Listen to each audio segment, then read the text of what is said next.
continue our breaking news coverage of an active search for two escaped killers in Allegany County. More information is coming in at this hour. Authorities are on the ground and in the air looking for Richard Matt and David Sweat right now. The convicted killers broke out of the Clinton Correctional Facility in Dannemora 15 days ago.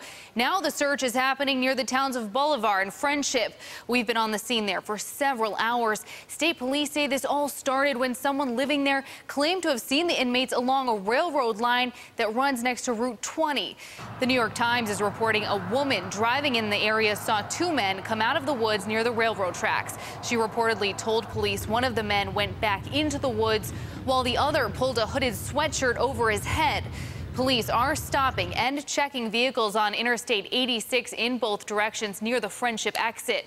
The New York Times says the witness told police that one of the men had reddish hair, which does fit a description of David Sweat. A state police spokesperson is calling this, quote, a significant sighting. State police say if you do see these men, do not approach them because they are both considered extremely dangerous. News 4's Jen Shans is joining us live now. She's in the town of Friendship with the latest tonight on search efforts. Jen?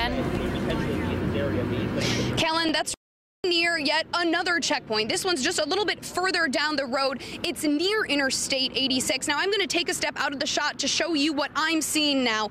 We've been outside the town of Friendship in Allegany County all day, keeping tabs on this active search, which is still going on. Now we just spotted several state patrol cars pull into this area. We're not sure where they went, but that's where they pulled into. Now earlier today, you could see a police chopper circling a bridge along Interstate 86 near East Maple Grove Road on some train tracks.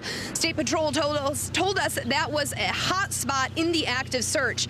Now, traffic, as you can see, was backed up for more than a mile earlier tonight as state troopers, armed with rifles, checked every passing vehicle. Now, while state police have said this is still an unconfirmed sighting, they're checking every nook and cranny to make sure Sweat and Matt are found if, in fact, they're here. They're also checking inside houses, according to residents. We spoke to some neighbors who live just a few miles outside Friendship. They tell us they're armed and ready if they spot either inmate.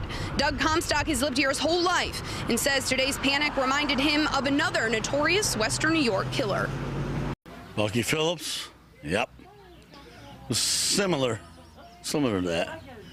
But they need to catch these guys. These guys are bad. They need to catch them and put everybody at ease. They will not stop at anything. There's woods everywhere. There's so many places where people aren't. You don't know when they're gonna run into your lawn, if they're even around here, what area they are, because Friendship's only 4 miles away. Comstock and his neighbors tell us they're staying put and together. They say they're all on edge. Again, today marks day 15 of Sweat and Matt being on the loose. Now, these roadblocks have been here all afternoon, and it doesn't seem like they're going to be leaving anytime soon. Again, anyone who lives on the New York or Pennsylvania border is being urged by state police to stay indoors and be alert. We'll have continuing coverage throughout the night on, again, this is still an active search. You can also check our website, WIVB.com, for the latest, or follow us on Twitter. For now, reporting live in Allegany County, Jen Shantz, News 4. All right, thanks for the update, Jen. Now, this is video a News 4 viewer in the town of Friendship sent us. You can see police searching with their guns drawn. You can see them in the back there, along with canine units. Again, state police ask those living in the Friendship area to stay indoors, and if you spot someone you believe could be the inmates, you should call 911 right away. Again, all of this started today after an unconfirmed sighting. New York State Police are the ones who are saying this is unconfirmed at this point. We will continue live team coverage here on News 4 tonight at 11 and on CW23 in just an hour. Stay with us on air and on social media and, of course, on WIVB.com.